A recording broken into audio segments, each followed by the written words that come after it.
Hey Power! Sejam bem-vindos ao Power Peoplecast. Hoje o nosso Power convidado vem de uma construtora, isso mesmo, vamos falar de mão na massa, vamos falar de obras e o melhor para você.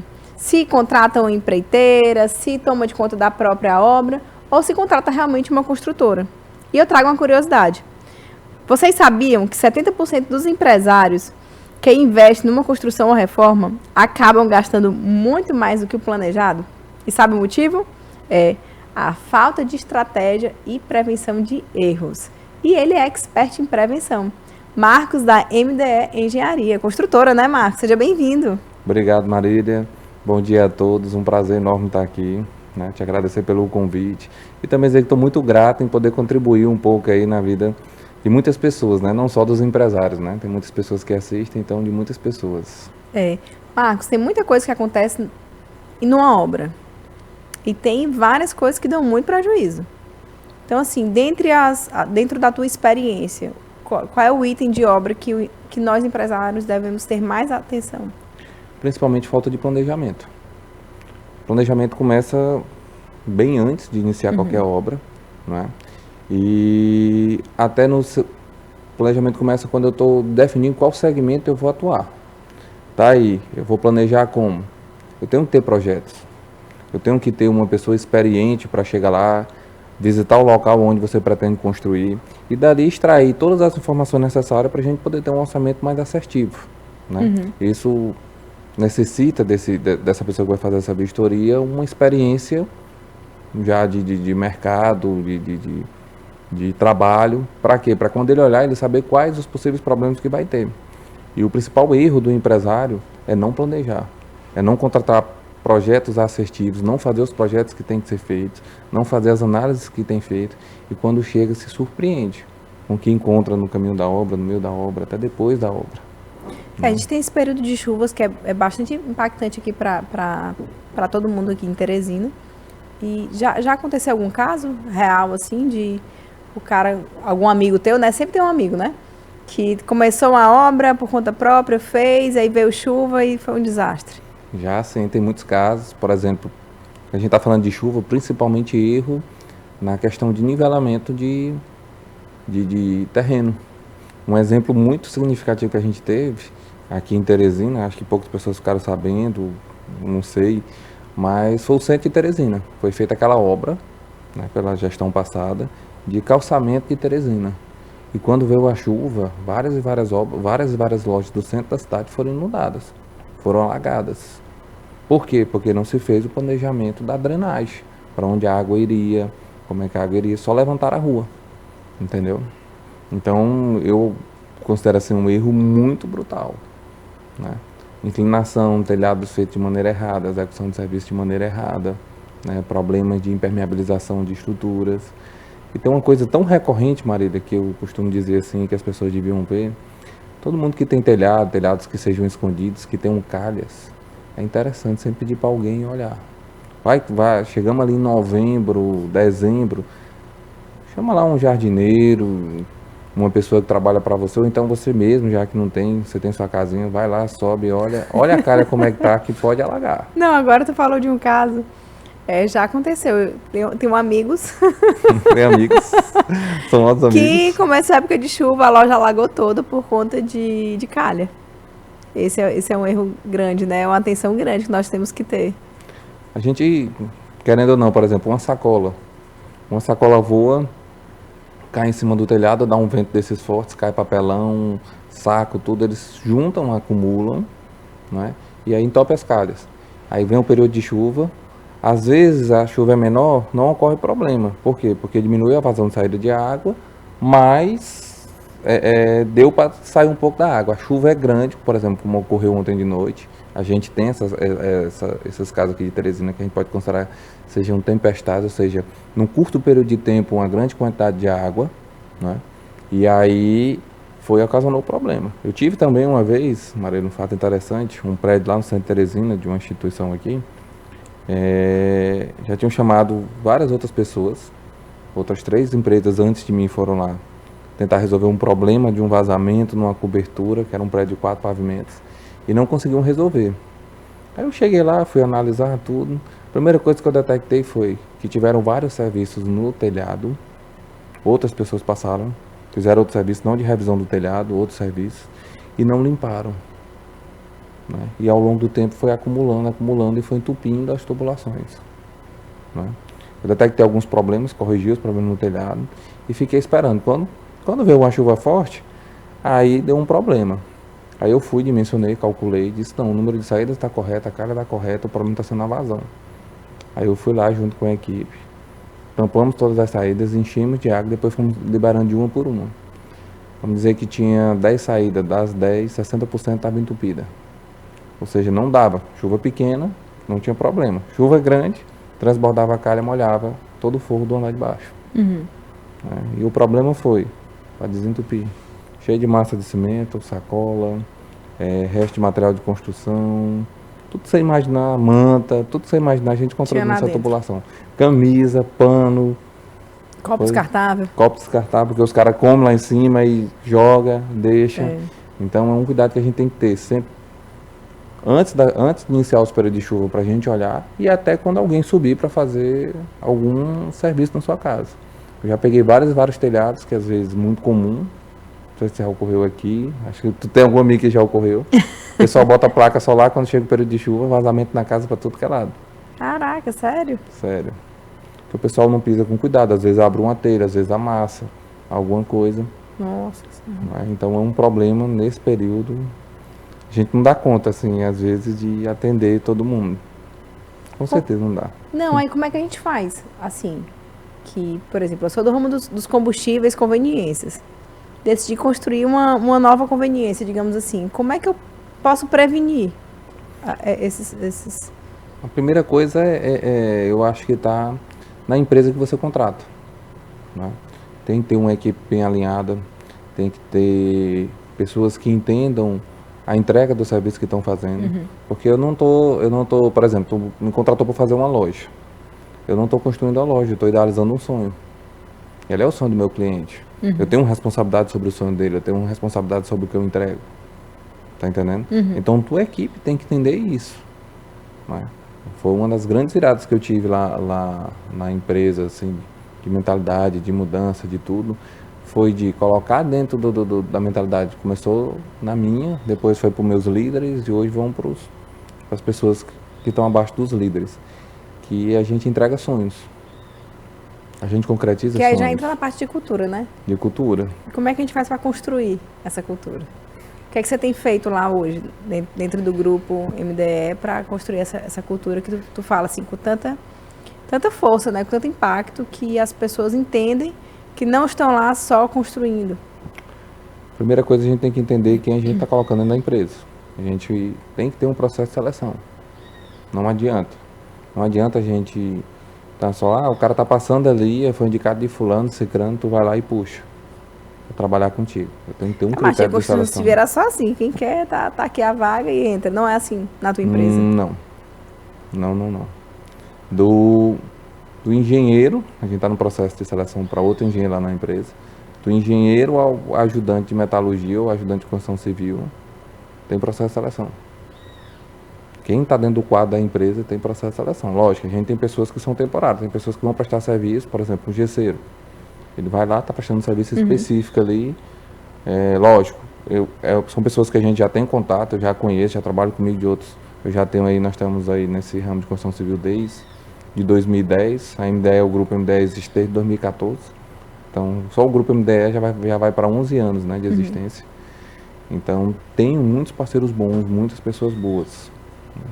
Mas, principalmente, você tem que saber quem você está colocando da empresa. E depois, sempre estar conversando. Você sempre tem que estar conversando, você sempre tem que estar mostrando, você sempre tem que estar... Uma das coisas que eu prestei atenção, eu queria, não sei, eu vejo muita gente que vai chegar no nível que tu não vai andar mais em obra. Se eu chegar num dia que eu não ande mais em obra, eu deixo de construir. É minha paixão. Adoro, por exemplo, antes de vir para cá tu falou, eu disse, não, de manhã cedo eu fui para Ford, estou fazendo um serviço lá em parceria com outras empresas lá na Ford, e aí eu adoro estar com a minha equipe, eu adoro conversar, eu adoro ver obra, É uma das coisas que eu tive que aprender, é chegar numa obra, explicar o que tem e sair. Porque às vezes eu fico ali, eu fico olhando, eu me deslumbro com aquilo. Eu adoro ensinar, eu adoro ver, eu adoro repassar. Às vezes me falta um pouquinho de paciência, que é muita coisa para resolver, mas eu adoro ensinar. Lá na empresa a gente tem treinamentos, né? Eu invisto em treinamento na área emocional, na área técnica, é onde a gente bate muito forte, né? A área técnica a gente treina muito. Todo mês no mínimo a gente tem 2 treinamentos, né? A gente faz plano de desenvolvimento individual, a gente faz checagem. Todo mundo lá é checado. Foram coisas que eu fui aprendendo com o tempo e a gente foi evoluindo. Aí tu implantou isso ao longo do tempo, pouco a pouco, foi subindo degraus, ou chegou e contratou um plano e esse plano colocou tudo isso em prática? Não, primeiro eu tinha certas curiosidades de entender por que que certas empresas funcionavam de um jeito e eu não conseguia fazer isso na minha. Aí eu fui entender, fui estudar, busquei conhecimento, busquei ensinamentos, que eu precisava de uma cultura. Aí eu fui estudar sobre cultura empresarial, né? Sobre os tipos de cultura e tudo mais. Trouxe para mim primeiro, porque se o líder não tiver, não adianta tentar implantar, ele vai desmanchar. Aí fiz dessa forma. Depois contratei uma consultoria, né? Justamente para montar missão, visão, valores, mas participei junto com a consultoria desse desenvolvimento dessa área, né? E hoje lá dentro da empresa a gente tem um RH que a gente faz muito esses processos, né? De fortificação da cultura, implantação, renovação. 6 meses a gente tem, por exemplo, só de, como é que eu vou dizer, um review sobre a cultura da empresa, o que é que, qual é a missão. Toda segunda-feira o grupo se reúne, debate sobre os assuntos, fala um pouco sobre Deus, que é importante, a gente tem um estudo bíblico, e depois a gente tem um café e a gente fala, sempre relembra, sempre comenta sobre a missão, visão e valores da empresa. Todo mundo que entra na empresa tem que saber essas 3 coisas na ponta da língua. Legal. E viver. Entendeu? E viver. Viver. Porque Saber viver. não é só lá na empresa, não adianta. É um estilo de vida. Sim. Quem tem que estar entrando lá na empresa tem que entender que é aquilo. O primeiro valor que eu digo para todos os colaboradores é honra. É honra. Então não adianta ele querer trabalhar na minha empresa com honra se ele não vive na casa dele com honra. Se ele não entende o que é honra. Entendeu? E daí vai os outros valores. O primeiro valor é esse, né?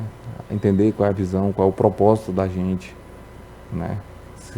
Um outro valor é excelência. Seja o que a gente for fazer, a gente vai fazer com excelência. É uma das coisas que eu digo muito para ele. O que é certo. Não existe, ó. A gente vai fazer as coisas da maneira que tem que ser feita. Não existe eu fazer. Existe, fiz um paliativo, mas eu vou corrigir. Por exemplo, nós estamos numa semana muito turbulenta, muita chuva. Pelo menos para o serviço de metalurgia. E eu estou com um pequeno problema ali no serviço de umas calhas. Por quê? Porque todo dia chove de manhã e de tarde. Então não tem um tempo para o material secar. Eu disse, vou fazer um paliativo. Eu sei que esse período de chuva, pela minha experiência, não vai passar 2 semanas direto. Então a gente faz, espera. Quando tiver um solzinho, abre e faz como deve ser feito. Independente se aqui está resolvendo ou não, eu sei que é um paliativo. Resolveu, não está pingando, passou o período de chuva, vou deixar para o cliente. Não existe isso. Eu não quero voltar para refazer um trabalho que eu tinha feito. Eu quero voltar para fazer um novo trabalho. Uma outra estrutura, uma outra obra, uma outra... E é isso que eu venho plantando, semeando para eles. E é impressionante como você colhe. Eu faço parte de alguns grupos, né? E eu presto serviço para alguns outros empresários. E às vezes aparece, eu me espanto, o cara fala um comentário, fala com fulano de tal aí, fala com o Marcos que ele resolve o teu problema. Legal. Entendeu? E depois quando eu termino de fazer o serviço de entrega, eu vejo o elogio do cara. Não é meu, e eu mostro a minha equipe. E eles ficam muito felizes, daqui é de vocês. Feedback, dando feedback, tanto positivo quanto negativo, né? Às vezes você faz algumas observações. Hoje tu está com quantas obras ativas? Estou com 5. 5 obras ativas. 5 obras ativas. Tem bastante coisa para tomar de conta. Tem mais para começar, o que falta é justamente isso, a equipe. Não é qualquer pessoa, não é qualquer serviço que eu vou começar, não é de qualquer forma. Porque é justamente isso que a gente comentou no início.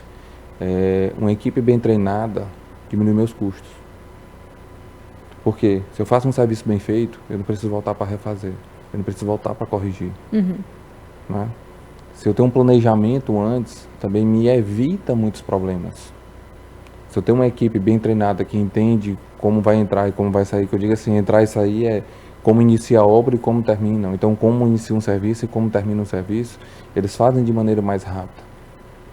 Tem gente que acha assim, toda segunda-feira, praticamente quase, se você for pro meu time, o que é que você faz segunda-feira de manhã?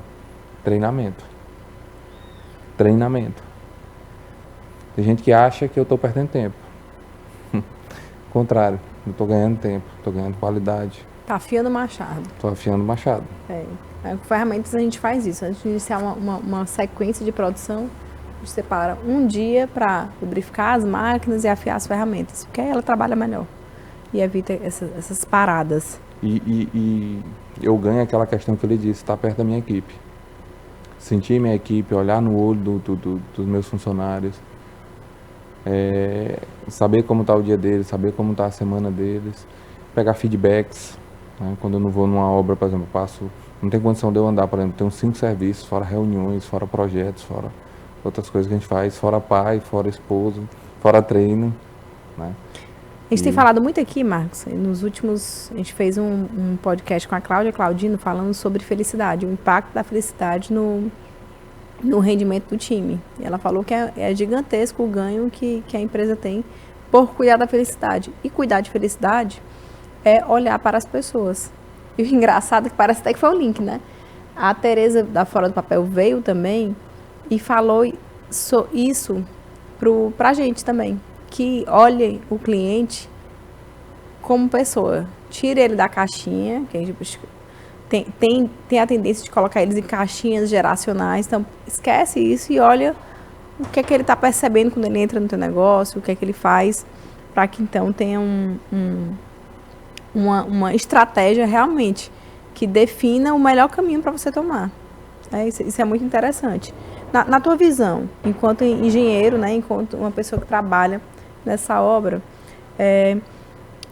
qual a margem de erro que tu calcula quando vai entregar um projeto? Você está falando de orçamento? Já entrando aqui na parte de orçamento mesmo. Marília, eu já tenho, como eu te digo assim, como eu falei no início, eu já tenho uma boa bagagem, né? Eu já tenho uma boa experiência de orçamentação, eu já passei na área de projeto, então eu já fui projetista. E execução, eu adoro execução, como eu falei, né? Eu adoro execução de obra. Então, tendo os projetos redondos, sabendo o que o cliente quer direitinho e tudo, eu costumo dizer que eu consigo acertar 95%. É uma margem muito alta. Boa. Tá entendendo? Às vezes tem cliente que duvida. Por quê? Porque eu comparo certos orçamentos com os meus, o meu dá maior. Aí a gente senta para conversar. Botou isso, fez isso, tu vai precisar disso, vai fazer isso, vai fazer aquilo, a pessoa vê, a pessoa fica olhando. Mas por que ele não botou isso? Eu disse, talvez porque ele não tenha visto ou não tenha percebido que tinha essa necessidade. Ou então, quando a gente vai fechar um projeto, a gente busca o melhor custo-benefício, que aí o custo entra, né? É o que eu vou pagar menos. Mas entra naquele dado que eu trouxe, né? Que 70% das obras que a gente entra achando que vai pagar um valor, acaba gastando muito mais por conta dessas análises que tem que ser feitas. De o que é que, peraí, no decorrer da obra, o que é que pode ser que seja necessário? Eu costumo dizer muito assim, principalmente quando trata-se de obra de reforma. Tem algumas variáveis que são muito imprevisíveis em reforma. Em reforma eu costumo dizer que aí a gente acerta 90% do valor do custo da obra, né? Mas aí o que é que muda muitas vezes o custo da obra? Que durante a obra o cliente vai mudando algumas coisas. Aí eu não gostei disso, faço isso, faço aquilo, mudo isso, mudo aquilo. Que aí entra de novo para a história do planejamento, que a pessoa que muda ao longo do caminho não planejou. Eu vou ser bem honesto, eu não gosto muito de obras feitas correndo. Ó, hoje eu fiz, só para tu ter ideia, eu fiz uma entrevista com um engenheiro que foi lá na empresa. Eu perguntei para ele qual a percepção que você teve quando entrou aqui na minha empresa. Aí ele virou para mim e disse, eu achei muito organizado. Você achou organizado? Ele disse, pois para mim tá bagunçado. Acho que eu sou tão assim, às vezes foi uma das coisas que eu tive que trabalhar, para entender que às vezes tem coisas que fogem do meu controle. Que não precisa ser perfeito, bem feito já tá bom, né? Bem feito já tá bom. Então, era muito perfeccionista, né? Então, eu não gosto muito de entrar com obras que são muito indefinidas ou incógnitas. Tá entendendo? Por quê? Porque causa só se o cliente souber. Se o cliente tiver noção do que ele está realmente fazendo. Eu sou bem claro e bem honesto com meus clientes. Eu chego para ele e digo assim, você tem noção que tem muita coisa completa no seu projeto? Está faltando isso e aquilo? Aí ele fala, tenho. Você quer começar assim? Eu te dou uma previsão orçamentária e a gente vai ajustando de acordo com o que for a obra. Se não tem problema não, pode começar. Eu faço sem problema nenhum. Agora, aí nesses casos eu até opto por uma obra de administração. E não por preço fechado. É porque vai aumentar, né? Já sabe que vai aumentar muito. Eu opto por uma obra de administração, não vai para preço fechado. Preço fechado eu tenho que ter algo mais fixo. Tu quer ver um detalhe simples?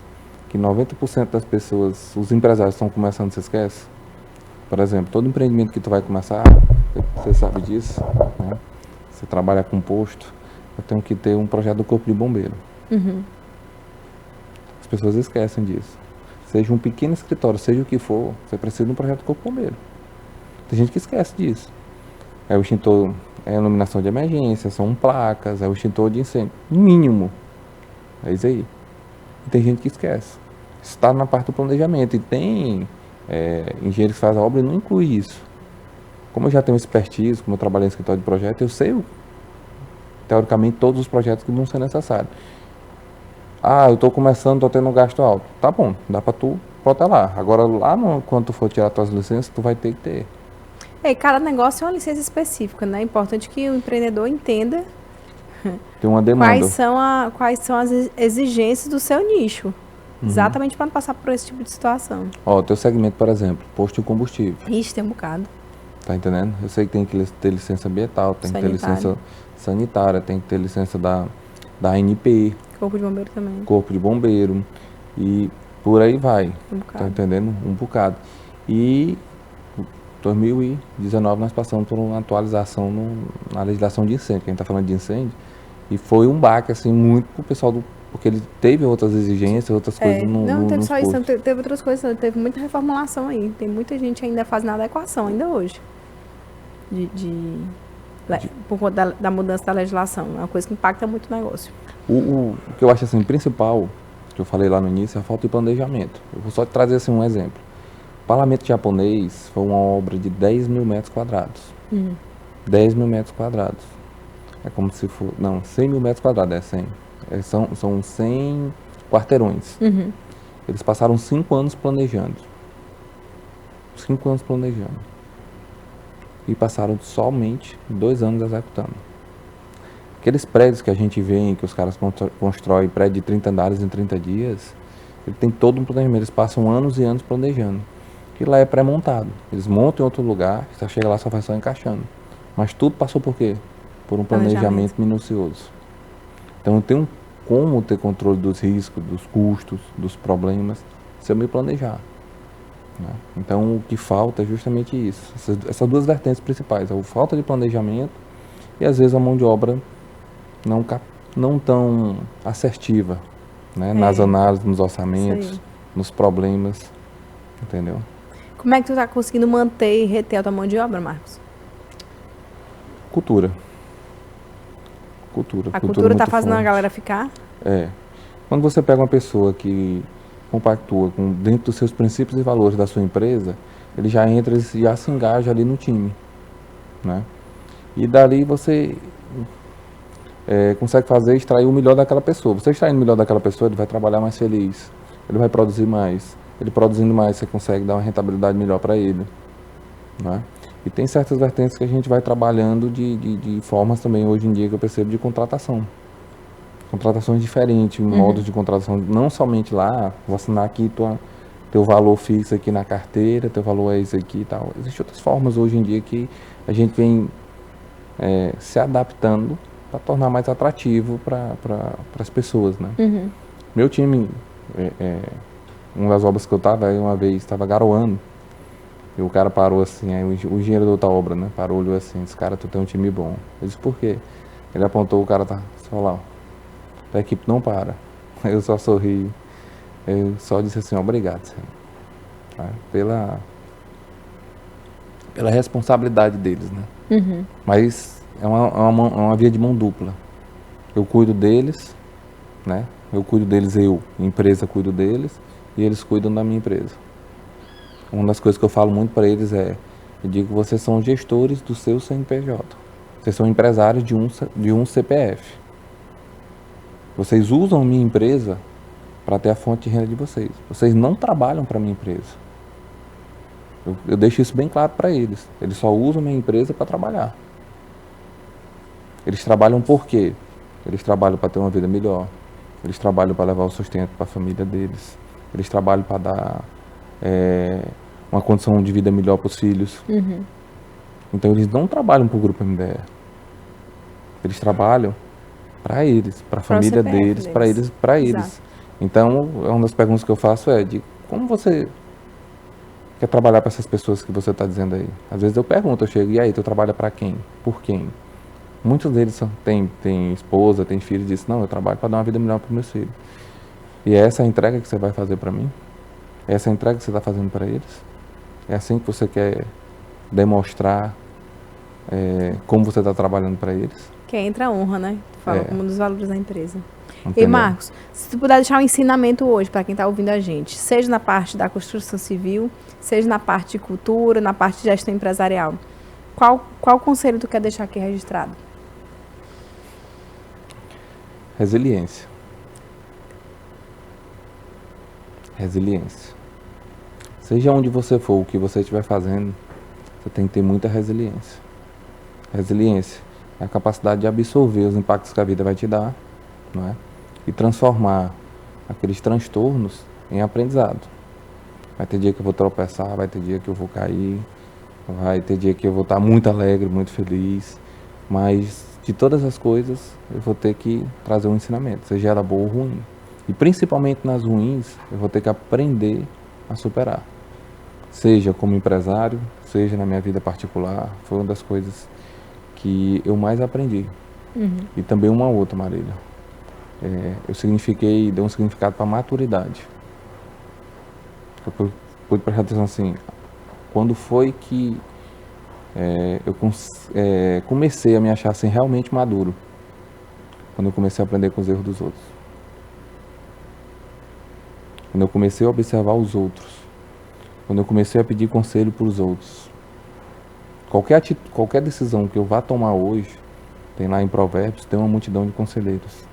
Eu procuro as pessoas certas, pelo menos que eu acho, naquele meu momento, as pessoas certas para me dar o conselho. Eu não tomo uma decisão sozinha, tipo assim, somente com minha mentalidade. Uhum. Né? Ou então, eu vejo que os outros estão errando, aí faz que nem aquele ditado popular, né? Eu coloco minha barba de molho, né? Eu vejo a barba do vizinho pegando fogo, eu vou lá e coloco a minha de molho. Eu vejo onde os outros estão errando e tento aprender com os erros dos outros. E ouvir os outros. Aí eu dei significado e disse, poxa, maturidade é isso. Eu era tão imaturo que eu queria levar tudo nos peitos, tudo na tora, e podia ter sido um caminho muito mais fácil. Então essas duas coisas, resiliência e esse significado de maturidade, né? Maturidade. Aprenda com os erros dos outros. Facilita. Show. Marcos, prazer te receber no Power Peoplecast. Igualmente, eu que Sigam agradeço. ele nas redes sociais. Vou colocar aí aqui embaixo. Sigam, compartilhem, troquem ideias. Se você estiver construindo uma obra ou estiver na parte de orçamento, entre em contato com ele também. E lembre também de seguir a gente aqui no YouTube. Segue aí, segue a gente nas redes sociais do Move TV. Até mais, seja Power!